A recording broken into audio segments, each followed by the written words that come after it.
Pemirsa, berdasarkan data Survei Sosial Ekonomi Nasional 2023 dari Badan Pusat Statistik, 10 tahun kita merdeka, akses pendidikan belum dinikmati secara merata. Sudah rapat untuk rekrutmen guru dan kurikulum sekolah rakyat seperti apa sih?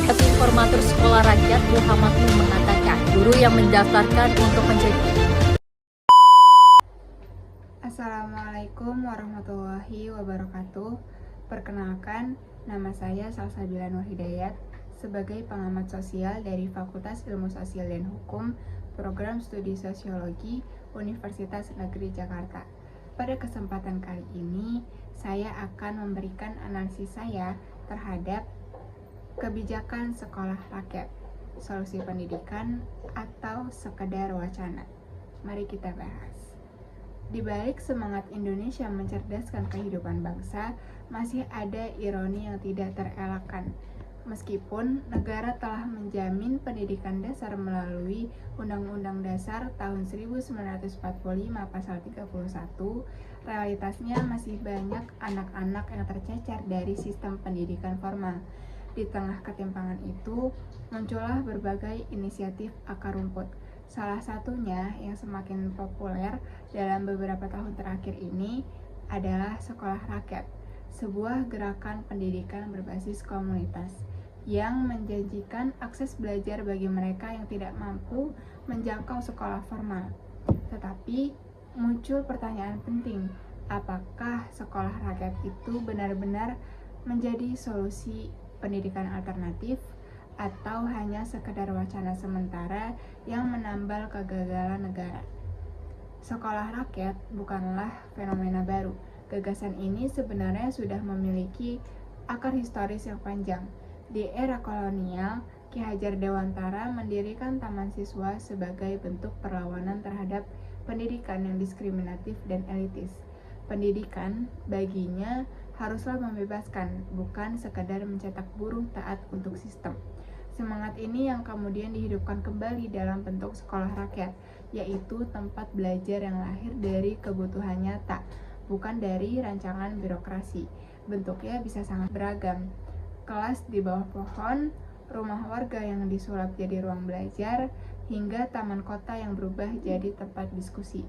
Tidak ada pagar sekolah, tidak ada seragam wajib, dan tidak jarang tidak ada gaji guru. Salah satu ciri khas sekolah rakyat adalah fleksibilitasnya. Tidak terikat pada kurikulum nasional, mereka merancang pembelajaran sesuai dengan kebutuhan komunitas.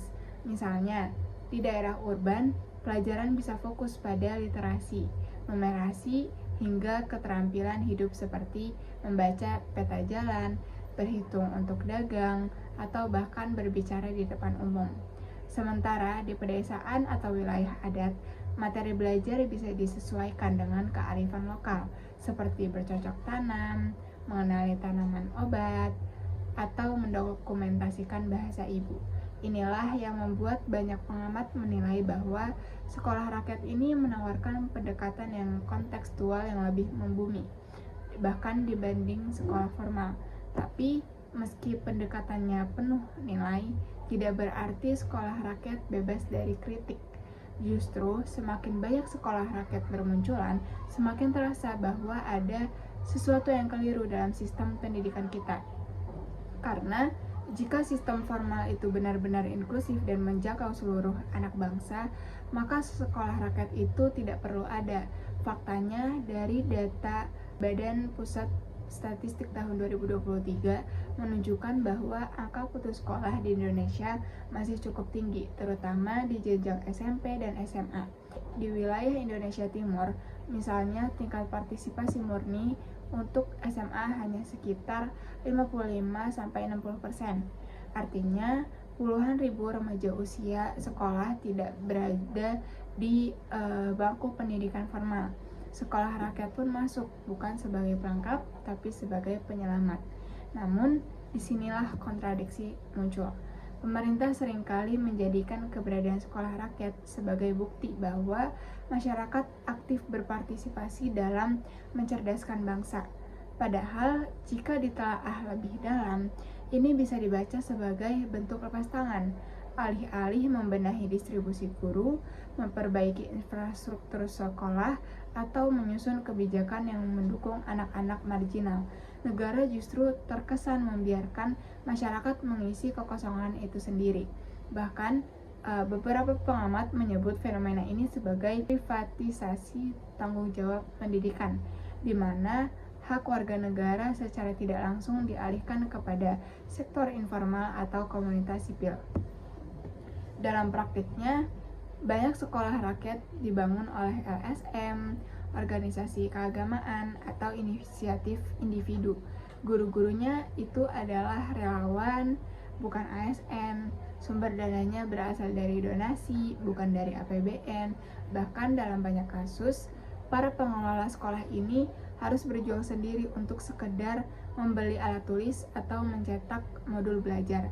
Mereka bergerak dengan semangat yang luar biasa, tapi tetap berada dalam posisi yang rentan, tanpa jaminan hukum, tanpa dukungan struktural, dan tanpa kepastian keberlanjutan. Jika relawan kelelahan, jika donatur berhenti menyumbang, jika lokasi mereka digusur, maka habislah sekolah rakyat itu. Contohnya, bisa kita lihat dari sekolah rakyat binaan di Jakarta Timur yang sempat viral di media sosial karena mengajar anak-anak pemulung dan buruh harian. Dalam wawancara, pengelola sekolah itu mengaku harus berpindah tempat karena lahan yang mereka pakai itu dianggap menyalahi fungsi ruang. Ini menggambarkan betapa rapuhnya posisi sekolah-sekolah seperti ini dalam sistem. Di satu sisi mereka dibutuhkan, bahkan dipuji, tetapi di sisi lain tidak diberi ruang legal untuk berkembang. Permasalahan lain adalah pengakuan formal. Banyak lulusan sekolah rakyat tidak memiliki ijazah yang diakui negara. Ini menimbulkan hambatan saat mereka ingin melanjutkan ke jenjang pendidikan berikutnya atau mau masuk ke dunia kerja formal. Beberapa dari mereka akhirnya harus mengikuti program kejar paket dari Pusat Kegiatan Belajar Masyarakat atau PKBM, yang ironisnya juga seringkali kekurangan fasilitas dan tenaga pendidik. Di sini kita bisa melihat jebakan sistem, yaitu pendidikan alternatif yang lahir dari kebutuhan real tetap harus kembali ke sistem formal jika ingin diakui. Lalu di mana letak keadilan pendidikan itu? Sebagian orang menyatakan bahwa sekolah rakyat tetap dibutuhkan karena pendidikan formal terlalu kaku. Dalam sistem pendidikan nasional masih banyak masalah yang belum tuntas, yaitu beban kurikulum yang berat, metode belajar yang satu arah, kesenjangan antara kota dan desa, hingga masalah biaya yang tidak langsung seperti seragam, transportasi, atau ruang kegiatan. Sekolah rakyat ini menawarkan alternatif. Mereka tidak menilai anak dari ujian semata, tidak mengkotak-kotakan kecerdasan, dan tidak mengejar akreditasi semu. Fokus mereka adalah membangun rasa ingin tahu, menumbuhkan kepercayaan diri, dan memberdayakan komunitas. Tentu, kita juga tidak bisa menutup mata terhadap keterbatasannya. Sekolah rakyat bukan solusi jangka panjang jika tidak dibarengi dengan kebijakan nasional yang berpihak. Pemerintah perlu melihat sekolah rakyat bukan sebagai kompetitor, melainkan sebagai mitra strategis. Kolaborasi bisa dibangun, misalnya dengan memberi pelatihan kepada relawan, menyediakan fasilitas dasar, atau mengintegrasikan lulusan sekolah rakyat ke jalur formal melalui mekanisme pengakuan setara. Dalam konteks ini, peran Kementerian Pendidikan, Kebudayaan, Riset, dan Teknologi sangat krusial. Tanpa dukungan struktur dari negara, sekolah rakyat akan terus berada dalam kondisi marginal, dipuji secara moral, tapi diabaikan secara politik. Pada tahun 2021, Jurnal Pendidikan dan Kebudayaan terbitan Kemendikbud mencatat bahwa pendidikan alternatif seperti sekolah rakyat itu memiliki potensi besar dalam menjawab ketimpangan pendidikan di wilayah 3T, yaitu tertinggal, terdepan, dan tertular. Namun, jurnal itu juga menekankan bahwa legalitas dan pengakuan kelembagaan menjadi tantangan yang utama. Ini bukan sekedar masalah administratif, tetapi menyangkut masa depan ribuan anak yang tidak punya pilihan lain selain belajar di luar sistem. Jika negara serius ingin memperluas akses pendidikan, maka harus ada keberanian untuk melampaui pendekatan teknokratis.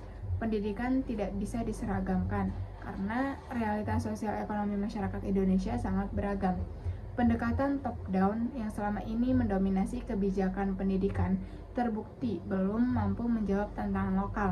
Sekolah rakyat dengan segala kekurangannya justru menunjukkan bahwa pendekatan berbasis komunitas, akar rumput, dan lokalitas mampu menjawab kebutuhan real. Inilah pelajaran penting yang seharusnya dipetik oleh para pembuat kebijakan. Sebaliknya, jika sekolah rakyat itu terus dibiarkan berjalan sendiri tanpa integrasi yang jelas ke dalam sistem pendidikan nasional, maka kita sedang menciptakan dualisme pendidikan. Yang satu diakui, yang lain diabaikan. Yang satu difasilitasi, yang lain dibiarkan bertahan hidup sendiri. Dalam jangka panjang, ini akan melanggengkan ketimpangan struktural. Anak-anak dari keluarga kaya belajar di sekolah berfasilitas lengkap, sementara anak-anak dari kelas pekerja hanya bisa berharap pada kebaikan relawan dan donatur.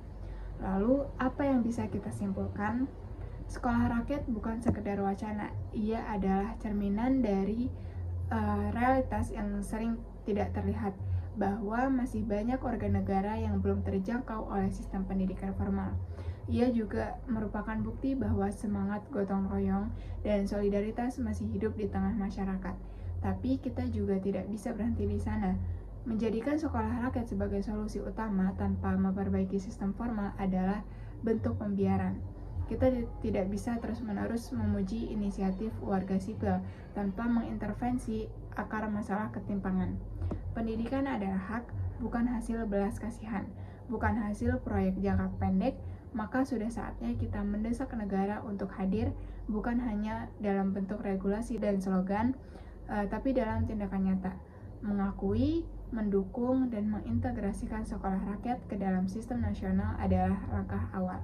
Karena jika tidak, maka kita sedang mempertontonkan ilusi pendidikan, tampak bergerak tapi tidak menyentuh inti persoalan.